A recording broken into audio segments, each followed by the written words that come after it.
long have you been in the industry, and how much has it changed from then to now? Wow. How long have I been doing this thing? Well, when I was in school, the only thing I could do, which I should have got marks for, should have got graded in, was entertain the classroom.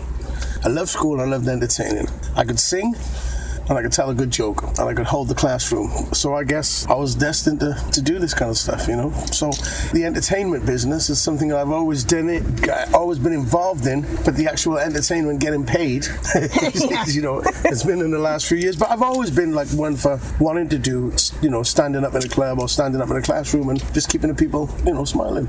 I can see that being something that happens every show. Yeah, definitely go for it. Because your energy is very positive and very contagious. Well, I try to like, it's like this, you know what? Some people say to me, like, if I post something on Facebook and they say, you know, that really made their day. I think if I could do that for someone every day of my life, I'd be very happy. And being on the vehicle called Skindred, I get to do that to a lot of people every day, and I'm fulfilled, you know, I'm fulfilled. So as far as influences, as far as raga artists and metal artists, past or present, who has influenced your musical career? Well, vocally, I started off listening to people like Ika Mouse, Little John, Rankin Toyin, Jet Thomas. They all seemed to be on a record label which was called Green Sleeves, and I'm talking about 83. Oh wow. You know, back in 79, 83.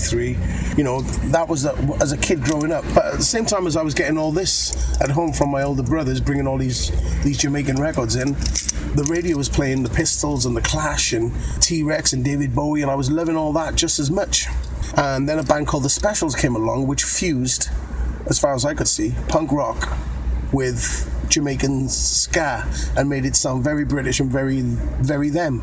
And I just fell in love with The Specials, and I always said to myself, if I could be in a band as a kid growing up, I'd want to be in a band that took the elements of the dancehall Jamaican stuff with the power of rock music and fused the two. And here I am today. Yeah. And I believe that Skindred has done it excellently, and we continue to do it excellently, you know. So I know music has always been a big part of your life. Mm-hmm. And do you think that is something that kind of shaped you and made you, or do you believe you always would have been the person you are now aside from music? I think the personality I have was always with me. Like I said, going back to when I was in school. The music came along later on when I realized I was not going to get a fucking job because I'm too crazy. I was not going to get a normal job. And I felt that music would be the best outlet for me to focus on. And I did, yeah. You know. Well, we all have natural talent, and you have to do what you're naturally good at, and I think this is what you are naturally I believe. Well, you know, I went painting and decorating with my brother once, and I got the sack on the second day. So, really? You know, yeah, I did, and that's the truth. They were like, "You're out of here." Yeah, and my family, Webb family, is known for painting. Really? That's what my brother's done. That's what my father. You know, that's what we do with painting. We're known as a painting family. Not me. I ended up. I think my brother said there was more paint on me than there was on the wall. So I was not cut out for that. Oh, that's interesting. I did not know that. Yeah. So as far as Skindred and you guys being successful and continue to being successful, what are some things that you think you've consistently done to make that a possibility? I think, you know what, this business, this music business, this rock music business, is a lot of assholes out there who take themselves way too serious, you know, and they treat people real mean on the way up. You know, they go to a club, small club, and, you know, they're not cool people, you know. And I think that what consistently with Skindred is that we appreciate the small clubs. We appreciate going to pubs and playing in front of fucking 25 people, even though we know we can play like a festival in England and play in front of 80,000 people. We don't lose the spirit of wanting to be, you know, to play, like, you know. I think that's what sets us apart from a lot of bands. You know, a lot of bands wouldn't play the Machine Shop after playing here 8 years ago. They'd be like, fuck the Machine Shop. And that's not our energy, you know. I went in there today, when I walked in there through them doors, I got on my knees and I kissed the ground because I'm happy. Yeah, I did. That's awesome. I did. I kissed the ground because I'm so happy to be here. You know, life's a funny thing, and no one's promised tomorrow. So for us to be here 8 years ago and then to return, you know, it's a blessing, you know. And I think a lot of bands lose that sense of goal, like, lose that. Yeah. You know, they get too used to the big riders, too used to this, I mean, the good thing about Skindred is, we can have the big riders and the whole rock and roll thing, but we can also rock into a little pub and just play like we're playing a stadium, you know? Yeah. I know I rant a little bit, No. You say as much as you want. I like this. I'd rather you be talkative than not talkative. You know what I mean? Because I've done some interviews where literally it's like pulling teeth, and all I get are yes or no answers. It's like, come on, say more than that. Yeah. Oh yeah, you have to stop me. Serious. So, how important are fans to Skindred? Well, I like to call the people what you call fans. I like to call them dreadites. You know, they're family. I always introduce old fans to new fans. I think it's important. When we play a show, and I say, how many people have seen Skindred before? Say like half of the audience put their hand up, and then I say, how many people have never seen Skindred before? And the other half put their hand up. I'll always say to the crowd, listen, I just want you all to know we're all family now. You know, everybody give each other high fives and hugs and say, welcome to the family. Yeah. You know? So it's important. Fans, I mean, I always say this as well.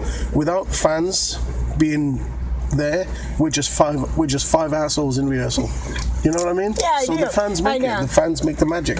They're definitely part of the team. Yeah, part of the experience. And I don't care who you are, whether you're the Red Hot Chili Peppers or the Beatles. If the fans don't, if you ain't got no fans, you ain't got nothing except five assholes in rehearsal. So I always wonder, when you're playing, because you guys have played some pretty major festivals. I think in Poland you had 1 million people. Yeah, we had 5 million people 700, and I'll be precise, 750,000 people we played in front of. Yeah, and that's like huge. Yeah. And how does watching people having a good time, has it ever distracted you? Well, people doing weird shit distracts me. Like the other day, this woman and this guy was in front of us, and it was like no barrier, and they were just in front of the crowd was dancing and rocking. So this guy decides to just get this woman's tit on and start sucking her tit in front of the fucking everybody.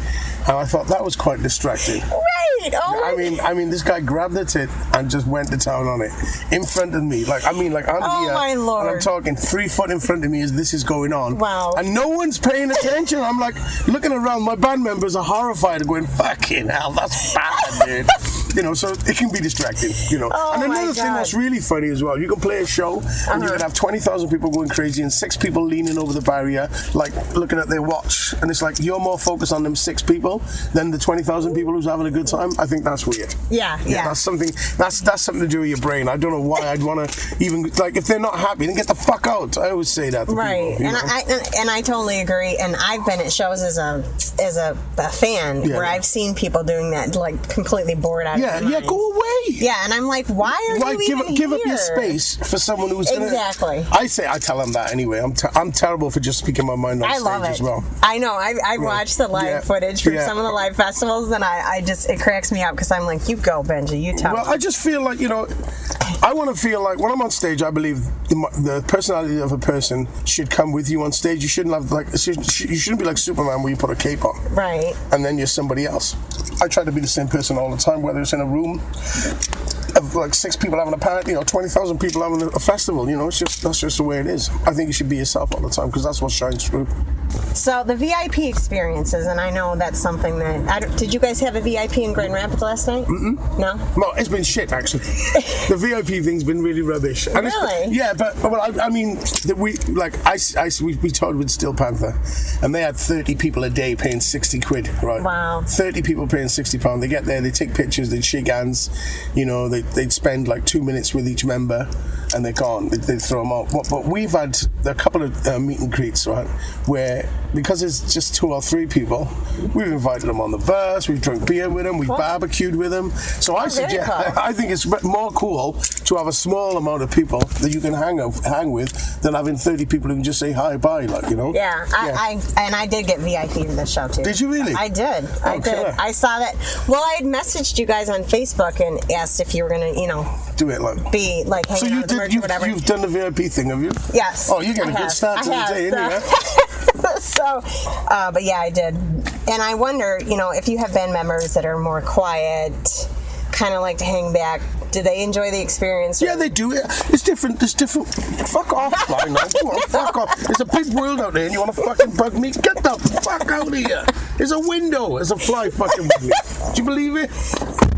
God. he's gone now. Anyway, yeah, it's a marriage, right? Yeah. I'm married to these 4 guys, right? And what I believe is that in a marriage, you have the loud husband or the loud wife, and it's a balance, you know. So not everybody in the band is like nobody in the band is like me. They're their own self, you know. Yeah. They're their own self. But I think that's the beauty of Skindred. We're like the male version of the Spice Girls, you know. True, you are. And actually. I'm Scary Spice. And Mikey's Ginger Spice. Right. Like out of the 5 of you, is Ari the most quiet, or Dan? Or the other Dan? I bet, you know what? They'll never be their self around me. I bet they're fucking hellraisers, really. Really? Yeah. You put some drinks in them, and they all change. You know. Yeah. Mikey is teetotal. He don't drink at all. Yeah. You know, but he loves to sit down and watch the idiots perform. You know, I think he gets his high off that. Right. Yeah. Which that is fun to watch. I if you're think not so a too, drinker. because I'm learning not to be that guy. Because when we first started touring, I drink a lot on the road and fucking go crazy every night. Yeah. But what I was finding, it was affecting my performance, and I thought it's not fair that drugs and drink didn't get me to where I am today. What got me was a straight mind and a focused person. So I reverted back to that after spending. All of a sudden, you get to a venue and there's beer and there's drinking, you can do what the fuck you want. After a while, I sort of pulled back from that, and I thought, you know what, I'm going to do this once a week, because I think it's not fair on the fans that I go on stage and I'm pretty hungover, even though they wouldn't know. I know, you know, and that's what matters to me. So yeah, I've actually pulled back on the craziness once a week, though. Once a week, you got to allow yourself once a week. I go mental once a week. So as far as Volume, which I love the album, it's actually in my What's your favorite track on there? Oh God, well, Volume. That's my number 1 favorite. It's a good song. Yeah. But, really, I think all the songs on there are awesome. There's some good ones on there. I mean, I enjoy. I wish I could. Sometimes you wish a song would be like a hit. Yeah. And I thought that 3 words could be a massive hit. We don't perform it live, but that's a song that when we recorded it, I was like, that's a good message. It's a good sentiment. I'd love, if I could leave a mark on the world, 3 words would be one of them songs. Yeah. You know, I think that's a strong song. And another song on the album, Saying It Now. Oh, yeah. That's one of my favorites as well. And I have to tell you, I was on YouTube, and I know I grew up listening to Electric Avenue. I love that song. Yeah. I know you guys did that. I know it wasn't your choice. I know it was one of the labels saying you guys, this would be a good song for you for America. You should do this. Yeah. But I do like your version, but you guys did Back in Black. Back in Black, we did, cover, that was cool, that was pretty badass. Yeah, we did. And out there at the moment, we've done a few covers. We did Back in Black by AC/DC. We did From Out of Nowhere by Faith No More. We also did the Eddie Grant one. So that was 3 covers that I know that we've done, which I think we did pretty good jobs at them. Oh yeah, definitely. I was like, wow, I feel like I'm listening to AC/DC, and then I heard your voice, and I'm like, this is even better. Yeah, it was a good version. I enjoyed it. It was good fun. It really was. A lot of people dug it. Yeah, well, they should. So, you're on tour with Head PE, Soil, and you actually got to play with one of my other favorites, Avatar. Yeah. They're good guys. How was that? They're pretty out there. They're Swedish, and they're very Swedish. Yeah. But they're really nice guys. I mean, we've played with them 3 times now, and I think we're beginning to make a connection as friends. Because very cool. What you find on the road is a lot of bands, you'll tour with them, and then you'll see them 6 weeks' time down the road, and they totally don't remember any of the good times and fun. And that's sad, really, that you've got to make friends with them again. But my new philosophy is, fuck them. I'm not making friends with you again. If we had a good time once and you can't remember, then I'm happy with that. I'll just hold on to the memory. But Avatar are good guys. Yeah. And I look forward to it. I did ask them I did say to them about touring in the US with them at some point. Yeah. Oh my God, that would be awesome. Yeah, I think we'd love to go out with Avatar. I think Avatar and Skindred would be a good ticket. Definitely. And then you're friends with another one of my favorites, Jacoby Shaddix from Papa Roach. He's a good kid. He's and you actually did Warning with him, right? Yeah, he did a good job on Warning. He was in London. It was funny enough because he was in London and he flew in and he came to the studio and we said, that because I was asking him, because I sent him the piece of music and there was a section in the song that I couldn't think of nothing for, and I kept asking him. I said, look, Jacoby, what are you doing? He said, dude, I don't know yet. I don't know, but I'm going to come to the studio and it's going to be rad. And he did. Came to the studio and what he sang. It took took him about 3 times to sing it, and he nailed it. It was brilliant. Yeah, he's a really good guy. Jacoby is definitely Skindred family. Yeah, that's great. Yeah, and it's better that Jacoby is a friend and he come to the studio with us, other than just picking someone who we don't really know but we like. It was nice to have to build up like 10 years of a relationship with Jacoby before recording with him. You know, and that was cool. That's very cool. Definitely. And I like that you guys did the documentary with the CD. Did you watch it? I've watched it at least 3 times. Really? I've watched half of it. I need to finish it. You know, the funniest part was seeing how much you guys interact as a family and seeing like the family squabbles, I guess. Like you and Dan, you know. Fuck off then. Yeah. That's like just like brothers. That's happened 70 times since that one. Like we get into it all the time, and it's always over petty fucking bullshit. It's always over stupid things. Never major, you know. You never took my plate out to the sink when you washed everyone's plate. You know, that kind of bullshit. Like, you know, and that's the kind of arguments we have. Like, you know, silly, really ridiculous. That was very, very funny. Yeah. But I know, you know, your life wasn't exactly easy. Coming up, no, it wasn't. No, it wasn't. I lost my parents real early. My mother was dead by the time I was 7. I think my father died when I was 13, 12. And so I was brought up by my 21-year-old brother and fucking sister, who 2 of them are insane. So that, obviously, that's their fault why I am the way I am. Because my brother's really Rasta and he's really into the whole Jamaican thing. And my sister's just insane as well. Like, but she's insane in another way. So after my parents died, I had these 2 going back between them 2 bringing me up. There was no fucking hope for me, you know. I had to be this guy. You were pretty much screwed. I was screwed, but in a good way. In a good way, you know. In a good way. Yeah. That's great. I mean, at least you still had to raise yourself to a certain extent. Well, I had to. I mean, look, in school I was quite jealous because people would say, "It's my birthday. My mother bought me this. I got new trainers." And I sit there going, "You motherfuckers," because they never bought me shit. Yeah. Christmas was like, really? No, I'd say to my brother, "No." But the worst thing about my life on Christmas is my mother and father would go crazy for Christmas. Yeah. Parties, Christmas trees, cooking in the kitchen, everything. And when they both died, nothing. I went from like having the most the TV Christmas to be sat with my brother with a joint in his mouth going, put the kettle on, make a cup of coffee. You know, like, Christmas Day, motherfucker, what's wrong with you? What is wrong with but you? that's why I go crazy for Christmas now with my family.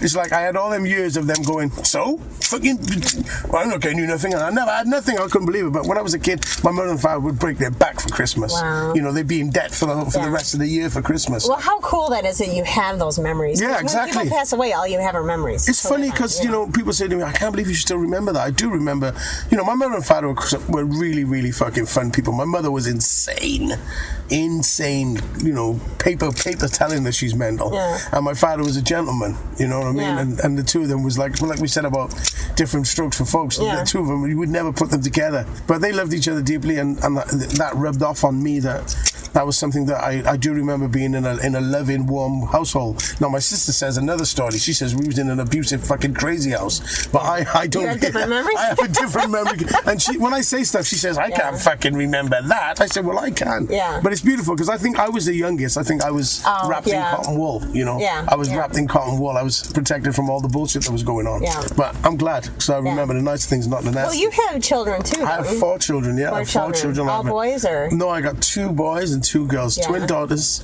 Oh, cool. and 2 sons. And I have 11 grandchildren. Yeah, 11 grandchildren. Yeah, so I've been busy. So were you scared when you were a dad? Because you I just, you know what? Fuck this chick. She got pregnant. Simple as that. Yeah. I wasn't scared. You know what I mean? I wasn't scared. At that time in my life when I met because the beautiful thing about me is that I've got 4 children all under the same roof, and I was married to her for 20 years as well. Oh, wow. You know, so it wasn't like, you know, let's have a quick fucking goodbye. It wasn't like that. I stayed with her. I raised my children, put them through school, all that stuff. I was like, as much as I was back and forth playing music and traveling, I was a dedicated father, dedicated husband, and I loved that lifestyle. But it got boring as fuck, so I ended up running away. Yeah. Well, and the music industry doesn't exactly support. Yeah, you got to be a certain. Yeah. It's hard work. It is hard work. But like I said, I just thought to myself when you know, it got to a stage where, you know, I mean, once, you know, I said I do. I said, when you get married, you say you do, but then you say you don't. Yeah. Amen to that. I do. Yeah, because you do. Because once you're into something and you're into it, but I don't believe music and sex is 2 things that I think you have to do it and want to do it. Yeah. You know, other than that, it's rape. Yeah, you know? because the touring lifestyle, the music lifestyle is hard, and Yeah, it you really is. have to have a passion. Yeah, really but that's what care keeps about me passion. going, a passion. And you know, I mean, it's funny because, like I said, we'll play 20,000 people at a stadium and it'll be fantastic, but we'll play in front of like 200 people in a machine shop and I'll just have the same buzz. And it's no different to me, you know. Obviously, would I love to play the stadium every night of the week? Yes, I would, but, you know, I do enjoy it. I don't take for granted every time we play. Well, you said it's been eight years since you've been 8 back years here? since we played, yeah. So has this place changed at all? No, since do you know you've what? been It looks fucking much better than it used to. Yeah. It's always looked great. He's always, you know, Kevin's always kept it looking pristine, but it looks beautiful now. It's like all the stuff that he was working on, it's done. You know, I've seen that gap in 8 years, and it's done. You know, the decorating is, and I've actually in my house at home, my bathroom downstairs. It's dedicated to the machine shop. Really? I decorated it as much as like the. Oh, yeah. how cool! Yeah, and does Kevin know that? I don't think he does. I You should take some pictures and send them to him as well. should. I've always dedicated my downstairs bathroom to the machine shop. So when you walk in there, it's like that. You see that door there? Oh, yeah. It looks like that. It's covered in that. It's got on the pipes. It's got leopard skin print on the pipes. Oh, very cool. Leopard skin on the toilet seats. Got pictures of Pantera, flipping, you know, Slipknot. It's crazy. It looks just like a toilet in a machine shop. Yeah, you definitely have to take pictures and you gotta tell Kevin, I'll send it to I think he'd him. appreciate that for sure. He'd get a kick out of it. Yeah, I'm gonna see if I can get one of them machine shop things and put it on the door of the toilet. You know, outside the door, so it says the machine shop. When you open it up, you go in there like. Oh, that would be perfect. Yeah, I think I'll see. Hell, I love your bathroom. Oh, it's great. It's real good. Excuse me. So, like I said, you guys have done a lot of festivals. Yeah. And some of them once, some of them more than once. Do you have festivals where they're your absolute favorite that you are going to hit every year? Well, there's a festival. Download Festival is something that we've creeped up from going on first. Like 10 years ago, we went on first, you know, for $50. Mm-hmm. And now it's getting to the stage where we're quite close to headlining that festival. I really believe that we'd be the perfect headliner for a Saturday night at that festival. Even if people didn't know us, they'd have the other day, for instance, we played with the Red Hot Chili Peppers, and it was like a mass karaoke. Every song, every riff, everybody was singing and all that. And you know what? If them people were prepared to stay there, I wouldn't mind going on afterwards. And I know in my heart of hearts that crowd would have had just as good a time watching Skindred, and 90% of them not knowing who we were. You know, and so I really enjoy playing anyway, no matter where. But Download is a festival which has been dear to my heart, and I believe, God willing, one day we will close that festival. Yeah. Well, I've never been. I really want to do Wacken in Germany. That's cool. That's cool. I have a friend that goes every. No, you need to go, but you need to get VIP. Because the backstage area, you need to be able to go to the VIP and to the dressing room area, because that is like something else. Yeah. It is something. It's like pristine. There's TVs in the toilets. Really? At a festival. Oh wow. TVs in the toilets.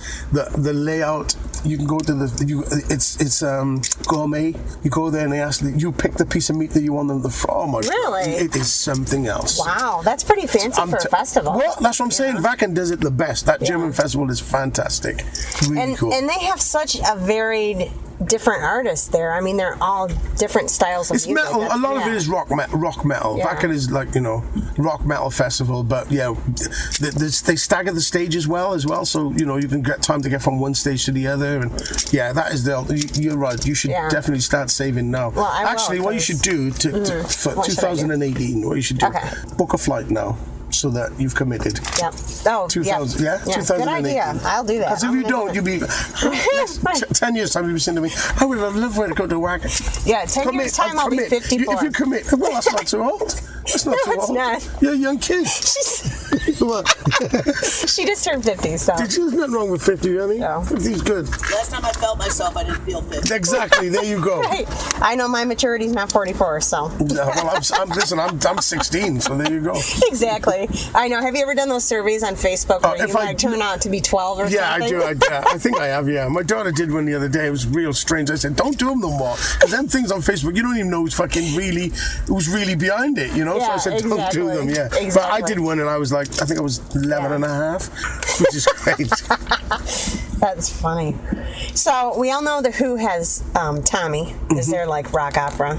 if you guys had to do like a Skindred opera, or because you have a very good operatic voice. I'm watching the footage. I'm like, you could sing. Thank you very much. Opera. You're welcome. Thank you. Or even if you were to write a song for another artist, who would you want? Like, who would you absolutely be like, bam, they're the ones to do a song?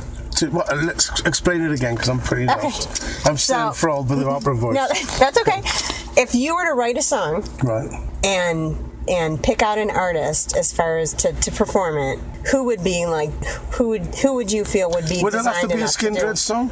Or any song? It could be any song. Well, I'd write a song for Tom Waits. Really? Yeah, I've written the song for Tom Waits. I've written the whole album thought of Tom Waits. Tom Waits is, for me, he's the most anti-hero. Everyone loves Tom Waits, but I've been inspired to. I've actually written a whole album, bluegrass album, with my old friend, with an old friend of mine. Yeah, I've written a whole album, and we're talking about putting it into a musical as we speak. Yeah, so we're writing. Well, I got a guy writing the storyboard. We've written all the songs, and Wow, that's very exciting. We've written like 95% of the songs, but if I could have someone to sing one of them songs, it would be Tom Waits. Yeah. Well, and we all have wish lists. I'm sure, things you want to accomplish. And I know you got to sing with Korn, which that was a blessing for me. Yeah, that was a dream for you. Halfway through the set, I kept expecting my mother to pinch me and say, "Get up for fucking school!" Like, it was such a dream. I was stood next to Fieldy, and he's slapping the bass. And I'm going, "Hang on a minute, I'm singing Adidas with Korn." I love that song. I love it. It's one of mine as well. For real. It is a good song. So, are there things that you have on that wish list or to-do list that you haven't been able to accomplish, but that's something you want to do in the future? Yeah, I'd love to tour with Rage Against the Machine someday. I'd love Skindred to open for Rage Against the Machine. I'd love my ultimate bill would be Rage at the top, System of a Down. Oh my God, Skindred. Yes. That'd be it. No one else. Well, maybe I don't know. Anyone else can go underneath. And Diane Twibb underneath to open up. Yeah. You know Diane Twibb? No. You need to find them out. They're from South Africa. Are they? They're like rap, dance. Really? They're fucking incredible. That's incredible. Cool. Yeah. Diane Twibb. Yeah, they're one of my favorite bands right now. Well, part of Rage Against the Machine, they're out as Prophets of Rage with Public Enemy. Chuck D. With Chuck D. And Be Real. Yeah. I seen one of it and I was like, not very good. Sorry. I mean, I just, Zach. I mean, it's just like this, the way I look at it, some people are made for each other, and, it's like Brad and Angelina now, right?